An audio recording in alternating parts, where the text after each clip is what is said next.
Hello guys, welcome to the channel. आज हम बात करेंगे कि आखिर किस टाइप का लकड़ी आपके डब्बे में लगाने से वो अपना दुकान का बिजनेस बड़े आराम से चला सकेगा एंड आपको आपके फेवरेट विस्मरणीय एंड आत्मरचित दुनिया में ले जाने में सहायता करेगा। सो उस दुनिया का मुखड़ा डेली देख सकने के लिए आपको RAM is very important component है। आज के इंक्रीजिंग लोड के हिसाब से जनरली 16 GB का स्टिक आपके लिए महत्वपूर्ण होता है, जबकि ज्यादातर बजट लैपटॉप में आपको 8 GB ही मिलता है। सो अपग्रेड के टाइम बहुत सारे सवाल आते हैं। ये वीडियो आपके दिमाग का साइबरपंक 2077 बनने से पहले आपको बहुत सी जानकारी देगा। सो इस वीडियो को एंड तक जरूर देखें। एंड बिफोर वी स्टार्ट, अगर आप इस चैनल पे नए हैं तो कृपया सब्सक्राइब करें ताकि हम और भी इंटरेस्टिंग ऐसे वीडियोस को ला सके आप सबके लिए। सो अगर आप अपने पीसी में स्लोनेस महसूस कर रहे हैं, एक विंडो से दूसरे विंडो में जाने में, अदर प्रोग्राम लोड होने में काफी ज्यादा वक्त लग रहा है, पीसी ऑलवेज हैंग होता है, तो आपको रैम अपग्रेड करने के बारे में एक बार विचार जरूर करना चाहिए। वैसे तो आजकल गेम भी 10-12 GB आसानी से यूज कर ही लेते हैं। क्रोम ब्राउजर के बारे में क्या ही कहना, ये किस प्रकार आपके पीसी का खून पी के जिंदा है ये तो आप मेरे से ज्यादा जानते हो। सो रैम से रिलेटेड अगर आपको कोई भी जानकारी चाहिए तो आपको वो मैक्सिमम टास्क मैनेजर में मिल जाएगा। Just click on task manager, click on performance, then go to memory tab. यहाँ आपको सारे डिटेल्स मिल जाएंगे मेमोरी से रिलेटेड, और आप चाहें तो सीपीयूज जैसे एप्लीकेशन को भी यूज कर सकते हैं फॉर मोर डिटेल्स। एंड और भी बहुत सारे थर्ड पार्टी एप्लीकेशन है जो आपको पूरा डिटेल दे सकता है आपके अदर कंपोनेंट्स के बारे में। अगर आपको इन सब थर्ड पार्टीज को यूज नहीं करना है, आप सिर्फ रैम के बारे में ही जानना चाहते हैं, तो यहाँ एक मैं आपको कमांड प्रोवाइड करता हूँ। इसका डिटेल आपको डिस्क्रिप्शन में मैं दे दूंगा। इस कमांड का रिजल्ट आपको दुनिया जहान का डिटेल दे देगा आपके रैम के बारे में। उसको यूज करके भी आप डिसीजन ले सकते हैं, या फिर आप चाहें तो इस कमांड के रिजल्ट में आने वाले सीरियल नंबर को कॉपी करके उसको आप उस रैम के कंपनी के वेबसाइट में पेस्ट करोगे तो आपको वहां भी पूरा डिटेल वेबसाइट दे देगा। ये WMIC कमांड है, ये बहुत सारे पैरामीटर्स के साथ मैं आपको दूंगा, डिस्क्रिप्शन में आप जाके जरूर चेक कर लेना। एक और तरीका है फॉर मोर डिटेल, सबसे आसान, अगर ये सब करने के बावजूद दिमाग में कीड़ा जिंदा है तो finally you can visit Crucial, Corsair और किंगस्टन। ये आपको एक टूल देगा। ये टूल आपके सिस्टम का पूरा इतिहास, भूगोल, साइकोलॉजी सब मालूम करके देगा आपको। यहाँ आप चेक कर पाओगे कि कौन सा RAM, SSD, hard disk drive etcetera suit करेगा आपके पर्टिकुलर सिस्टम के हिसाब से। यूज करने के लिए जस्ट क्लिक ऑन दिस, ये एक exe फाइल डाउनलोड करके देगा,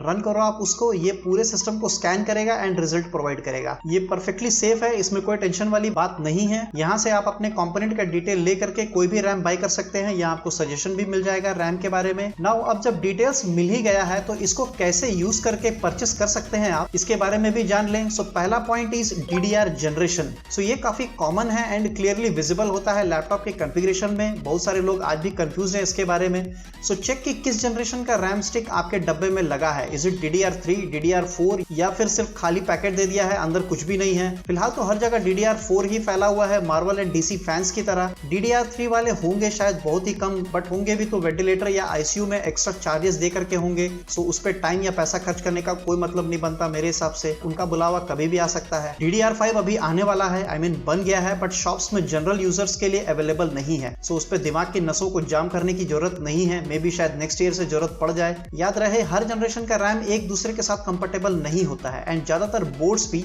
सिर्फ एक ही जनरेशन को सपोर्ट करता है। लाइक अगर DDR3 का अगर आपका बोर्ड है तो उसमें DDR4 रैम आप नहीं लगा सकते। ऑल्सो ये जनरेशन का सपोर्ट आपको अपने प्रोसेसर के स्पेसिफिकेशन में भी चेक करना पड़ेगा, वहां भी ये कंफर्टेबल होना चाहिए। लाइक अगर Intel 11th जनरेशन या AMD Zen 3 Ryzen 5000 तक आपको DDR4 सपोर्ट ही है तो आप उसमें DDR3 नहीं लगा सकते। इवन OS का भी लिमिटेशन होता है, वो कितना रैम सपोर्ट कर सकता है। लाइक अगर आप Windows 10 64-bit home edition use कर रहे हैं तो वो 128 GB मैक्सिमम यूज कर सकता है, उससे ज्यादा नहीं। ये एक लिस्ट है, इसमें क्लियरली देख सकते हैं आप कौन सा ऑपरेटिंग सिस्टम कौन सा सपोर्ट के साथ आता है। अगर आपके पास 32-bit का OS है तो भाई चाहे मोहल्ला भर पूरा रैम से भर दो, फिर भी वो सिर्फ 4 GB के ही अंधकार वाली दुनिया में जी करके खुश है, बाकी ज्यादा लालची नहीं है वो। सो उससे ज्यादा लगा के कोई फायदा नहीं है। Second point is form factor. So form factor का मतलब DDR में किस टाइप का है, ये नेमिंग कन्वेंशन से मालूम पड़ जाएगा। लाइक कुछ तो डेस्कटॉप के घर जाएंगे जिनका नाम DDR DIMM होगा, इसको डिम रैम भी बोलते हैं। इसका मतलब होता है double data rate dual inline memory module. ये साइज में बड़ा होता है एंड 288 पिन 288 पिंस को यूज करता है। वहीं DDR SODIMM होता है, इसको SODIMM भी कहते हैं, जिसका मतलब होता है small outline dual inline memory module. ये लैपटॉप के लिए यूज होता है। वैसे कुछ कॉम्पैक्ट डेस्कटॉप भी होते हैं जो कि इसको यूज करते हैं, बट उसके कंफर्टेबल मदरबोर्ड मिलना थोड़ा मुश्किल है। SODIMM में 260 पिंस को यूज करता है फॉर कनेक्शन एंड कम्युनिकेशन। तीसरा, रैम क्लॉक स्पीड। सो क्लॉक स्पीड मतलब आपके घर पे लगा घड़ी का कांटा का स्पीड नहीं है, ये रैम का क्लॉक स्पीड है, like is it of 3200 megahertz, 2933 megahertz और 2666 मेगाहर्ट्ज एक्सेट्रा। सो ये मैच करना बहुत जरूरी है, वरना आपका परफॉर्मेंस खराब हो सकता है, या फिर ये भी हो सकता है कि पीसी लैपटॉप बूट ही ना करे, आपको ब्लू डेथ स्क्रीन भी मिल सकता है। इन दोनों को सेम ही होना चाहिए ऑलवेज। अगर अलग है देन आप कुछ ही केसेस में बायस में जाकर के फ्रीक्वेंसी सेट कर सकते हैं। अगर ज्यादा है तो अपने रैम को ओवरक्लॉक कर सकते हैं XMP ऑप्शन में जाकर के। इस पे मैंने एक पहले भी वीडियो बनाया है, you can check that link in description. But overclocking आपको अपने रिस्क पे करना होगा, क्योंकि इसके बाद वारंटी वाइड हो जाएगा आपका। याद रखें, फ्रीक्वेंसी बढ़ने से गेमिंग में ऐसा कोई खास फर्क नहीं पड़ेगा कि आग उगलने लगेगा, बहुत ही माइनर डिफरेंस, आपको कुछ खास मालूम भी नहीं पड़ेगा। बट शायद मे बी वीडियो एडिटिंग या इमेज प्रोसेसिंग जैसे टास्क में आपको कुछ फर्क मालूम पड़ जाए। एंड याद रहे, हर केस में जरूरी नहीं कि बायस सेटअप काम कर जाए, हो सकता है लैपटॉप स्टार्ट होने से ही मना कर दे। अगर आपने गलत रैम क्लॉक स्पीड वाला उठा करके लाया है तो फिर उसके बाद सामने जाली लगा हुआ खिड़की एंड उसके पीछे परिवार का सारा सदस्य हाथ में ब्लेड, शूरिकेन, स्क्रोल, कुनाई लेकर के खड़ा है तुम्हारे पीछे। सो भाई, अगर तुम उस छोटे से जाली के छेद में से निकल पाओ तो ठीक, वरना blue God, ultra instinct, super Saiyan भी तुमको नहीं बचा सकता। बाकी तुम्हारी मर्जी।